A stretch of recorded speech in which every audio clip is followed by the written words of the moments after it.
Kang Deddy Mulyadi meyakini bahwa setiap orang memiliki garis takdirnya sendiri-sendiri yang kadang tidak bisa ditebak oleh akal manusia.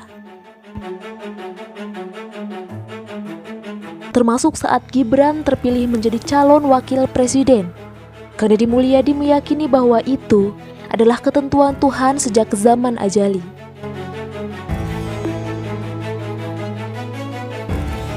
Di lapangan, manusia boleh tidak suka dengan sosok Gibran.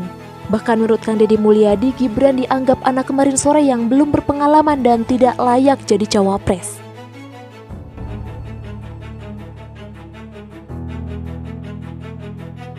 Namun kalau Tuhan berkehendak, maka akhirnya Gibran terpilih menjadi calon wakil presiden Republik Indonesia yang mendampingi Jenderal Prabowo Subianto.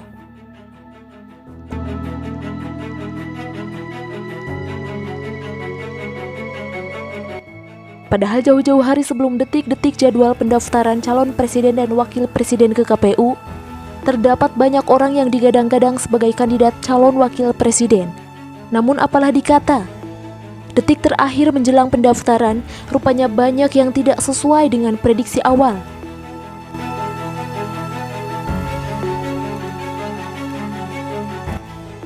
Dalam ulasan kali ini, Dulu Rahayu akan mengupas 4 calon wakil presiden yang semula digadang-gadang jadi cawapres, namun akhirnya tidak jadi dipilih.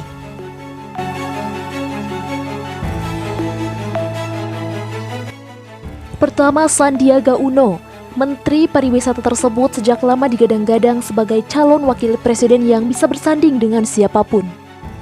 Menurut berbagai lembaga survei, nama Sandiaga Uno termasuk tinggi nilai popularitasnya untuk mendampingi para bakal calon presiden.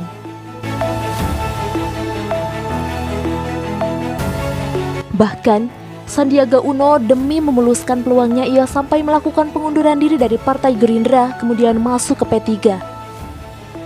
Harapan Sandi masuk ke P3 tentu saja demi sebuah peluang untuk bisa bersanding dengan bakal calon presiden Ganjar Pranowo. Sebab P3 sejak awal sudah solid membangun kemitraan kerjasama politik dengan PDI Perjuangan.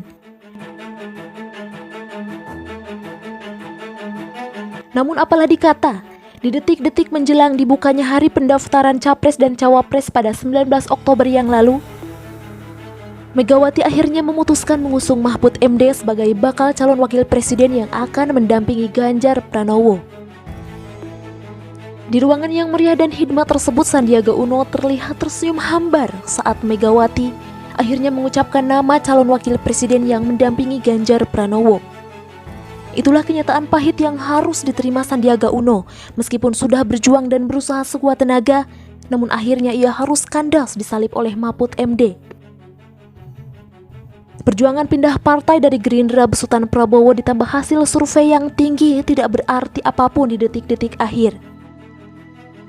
Sandi harus menelan pil pahit itu secara terpaksa meskipun mengelum sesungging senyum palsu.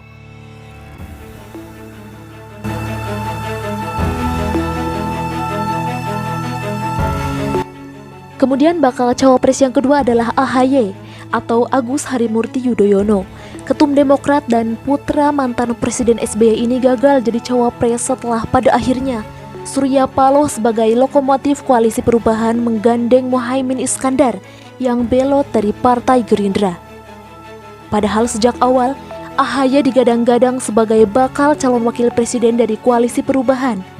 Namun setelah Caimin bergabung dengan Surya Paloh, akhirnya koalisi ini justru deklarasi Anies Caimin. AHY dan Demokrat meradang. Ia menganggap bahwa koalisi tersebut telah berkhianat dan lebih memilih Caimin ketimbang dirinya. Merasa terzolimi, Demokrat akhirnya cabut konsensus koalisi dan akhirnya bergabung dengan Koalisi Indonesia Maju yang dikomandani Prabowo Subianto. Kini, AHY tidak bergaining soal cawapres di Koalisi Indonesia Maju. Ia sepakat dengan Prabowo mengusung Gibran.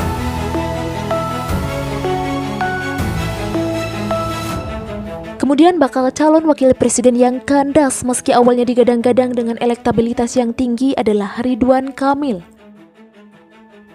Sejak lama Ridwan Kamil terpantau radar survei sebagai kandidat cawapres populer untuk dipasangkan dengan siapapun. Ridwan Kamil yang lengser dari tampuk kepemimpinan Jawa Barat berpeluang jadi cawapres. Bahkan, ia tidak menampik kalau ada peluang pasti diambil.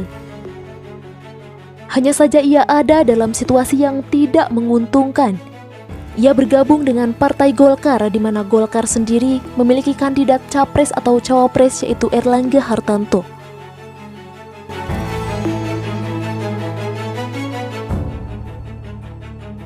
Beberapa kali sempat diajak komunikasi oleh PDIP sebagai penjajakan untuk mendampingi Ganjar.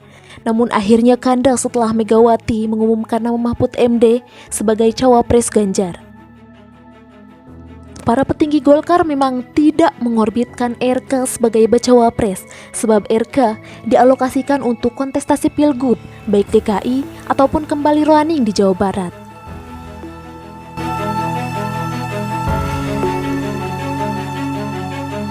Kemudian kandidat bakal calon wakil presiden yang kandas padahal sudah ramai diperbincangkan publik adalah Erick Thohir.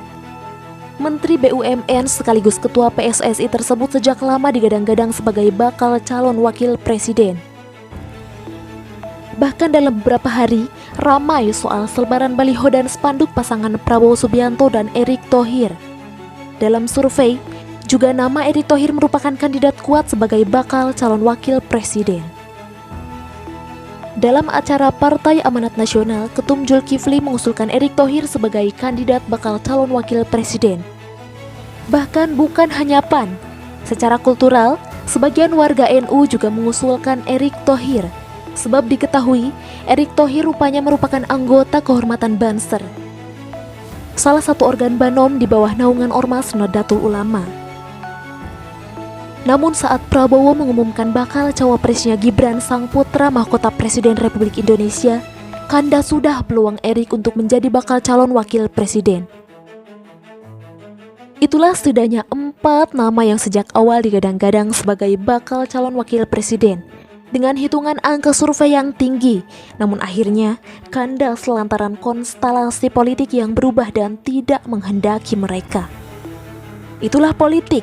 Kadang politik tidak memiliki rumus yang baku seperti matematika. Sesuatu bisa berubah kapan saja dan dalam kondisi tak terprediksi.